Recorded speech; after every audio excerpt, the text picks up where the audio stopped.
দর্শক বন্ধু, এই ধরনের গুণ থাকলে আমরা কিভাবে সঠিক ব্যবহার করব আসুন করে দেখাই। এখানে দেখুন সব বিজোড় সংখ্যা রয়েছে, দেখতে পাচ্ছেন, আর এখানেও কিন্তু স্থির রয়েছে।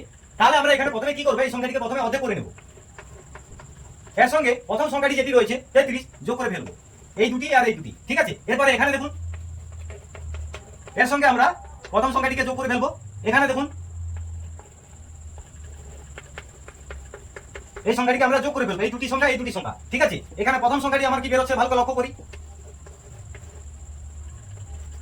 এটি আমার বেরিয়েছে, এটি আমার সামনের অংশ বেরিয়েছে। এরপর এখানে বেরিয়েছে, এটি তো আমার সামনের অংশ বেরোলো। এবার লাস্টে আমি কি বসাবো, দেখুন লাস্টে এই যে 3 রয়েছে, 5 রয়েছে, এখানে 3 বসিয়ে দিন, হয়ে গেল রাইট অ্যান্সার। এখানে 5 বসিয়ে দিন, হয়ে গেল রাইট অ্যান্সার। এখানে 7 বসিয়ে দিন, হয়ে গেল রাইট অ্যান্সার। আর এটির উত্তর কি হবে আপনারা কমেন্টে ঝটপট জানান দেখি। আর এই ধরনের নিত্য নতুন টপিক দেখতে গেলে আমার চ্যানেলটি অবিলম্বে ফলো করুন, সাবস্ক্রাইব করে পাশে থাকুন। দেখা হচ্ছে পরে নতুন ভিডিও নিয়ে। প্রত্যেকে ভালো থাকবেন, ধন্যবাদ।